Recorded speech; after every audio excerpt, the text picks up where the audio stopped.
So, you'll have to excuse the noise. So I'm printing a headphone stand, but my next project, I am going to be building a 3D printer entirely out of spare parts from these bins. It's going to be all lead screws. So this, for example, is going to be the Z-axis. It's going to be like a Prusa style movement, so you can have the bed going like this, then there's going to be a single arm up here, and then there's going to be an arm this way, and there's not going to be anything supporting it on this side. It's just kind of an arm hanging out like that. So it's not Prusa style in that sense, but the kinematics, I guess, Prusa style. So I've got these little MGN 7s, got two of those. I've got an MGN 12 here for the Z. I've got, is it a T5? Yeah, T5 lead screw here, which I'm actually going to cut in half. And this belt pulley kind of system I'm going to be using on the y-axis. And the reason I'm not going to be using a coupler on the y-axis is because I don't have one. But I do have a belt and two pulleys. So, like I say, I'm just using spare parts here. I don't want to buy anything for this, even if it means doing stuff in a dumb manner. On the x-axis, I'm going to be using this, which must be like a NEMA 14. Nice cute little motor there. I think that'll be powerful enough. If not, then I'm going to a longer NEMA 14, but I mean, you get a lot of, this T5 must give me a lot of torque, I think, so I think it'll be okay. And yeah, that's a NEMA 14. What else? This is a NEMA 17. Anyway, basically that's the concept. These are the parts that I'm starting out with. Extruder. I mean, I said I don't want to buy anything. This is all I've really got. Coyote 200 extruder. It's terrible. I might buy an Orbiter. I don't know. I really don't want to buy anything for this project, but I might change my mind. We'll see, because I've got the KD200 board there. So yeah. So these two aluminium bits are from the KD200. They were supports for the Z-axis, I guess. That's probably what you could call them. But I'm actually turning this into a heated bed, because I don't know, it must be like, what's that, like 4mm thick, maybe 3mm thick aluminium. It's not too bad. And what I'm doing is, under there is actually like an E3D heater block, and I tested it out and it's not too bad, because the aluminium is quite thick, that it disperses quite well, and because the print surface isn't going to be too big on this, I think it'll work out quite well. So what I've done so far is countersunk in a crude kind of way, just with the drill bit, but countersunk these into there. On top of here I'm actually going to put some of this build surface, which I've had laying around, but that works quite well, that build surface, so that'll just cover up the holes. So I could potentially use the whole plate, but I'll probably only be printing small things on this. But yeah, so I've got some thermal paste, like CPU paste I guess you'd call it, in between this aluminium plate and the thermal block, the E3D heater block there. And then on top I've got this, what is it called, RTV or something? I don't know what it's called, but it's like a thermal silicon stuff, just to hold it down. Maybe, I don't know if it will help with anything, because I don't actually know what it does. I don't know if it's conductive or insulative. Anyway, I put it there. So, so these are the bed springs, and then I have this plate, which is another piece from the KD200. So that will go there. Then we've got our adjustment knobs. So yeah, I just happen to have all this stuff laying around, believe it or not, in my box of 3D printer stuff. So there you go, a little bed made from spare parts, entirely free. So this is where I'm at. A few things have changed already from the initial principle.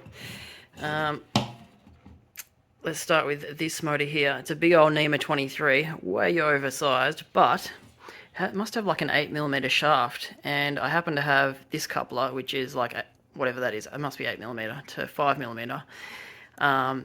So that means I don't have to use that belt, which I was thinking of using, which I think this is a better solution.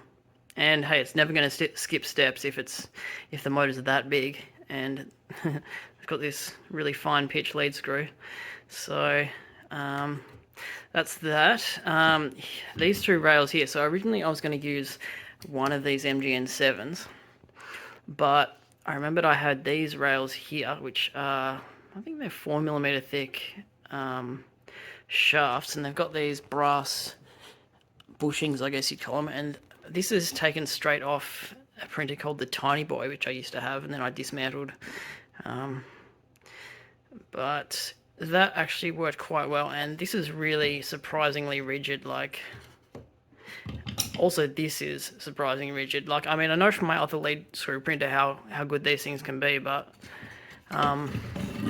really there's no play at all. So this has potential to print really nicely. Obviously it's going to print very slowly, maybe 50mm per second max, but that's fine because I'm only going to be printing small things, and I mean, this is just for fun really. But as far as this here, I mean, this is literally just stuff I had laying around, so that's pretty cool. So that should work well. Unfortunately, I have dropped $80 on an Orbiter 2 extruder, so that'll go up here. Just because I didn't really have anything. I mean, I had that KD200 extruder, but it's just not good, and I wanted to go direct drive. Like, I could have wired up the KD200 as like a, put it on the side, the KD200 extruder, and had like a Bowden tube, but I'm just asking for problems, and I do want this to print reasonably well, even if it's just a dumb little project. So yeah, I'm going to go direct drive with an Orbiter 2 sitting up there. What else can I say so far? So this is just really just winging it so far. I was like, see what's going to happen. Just throw some parts together, design things to make it fit. I'm up to the stage, I guess, where I need to start thinking about Z and X, and I'm wondering if I need to actually plan that out in CAD so I don't stuff it up or, have really inefficient placement of things.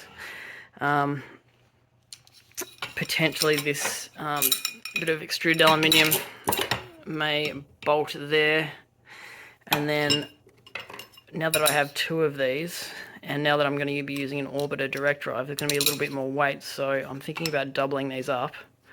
One of them would probably be fine, but I mean, if I've got two, yeah, just extra support for that extra weight of the Orbiter. What else did we have? So we've got this here, which was going to be at the Z, and it might still be the Z.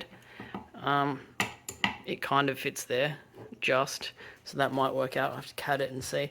But I had this idea of maybe using a belt for the Z, which is quite unconventional, I'd say. I mean, yeah, people have done it, but it's not the standard. And I've never done it, so I kind of just want to do it to see what happens, really. So that's a 16-tooth pulley for a bit of extra torque, and this motor's freaking tiny, so I don't even know if it's like an extruder motor, so I don't know if it'd have enough power to move Z.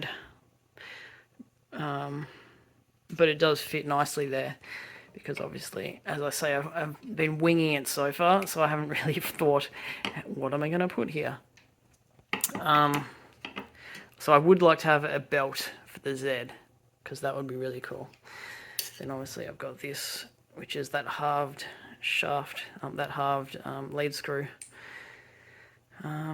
Unfortunately, this is really bulky, this coupler, and because it's like a spring mount, I'd want to have a bearing and these collars so I can actually secure it so it doesn't move in and out. I don't want any play there. So that's kind of annoying that I've got to have all this here. So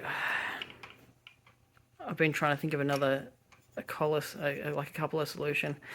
Haven't got anything yet, but it's coming along nicely, and I think it looks cool, and it's tiny and cute.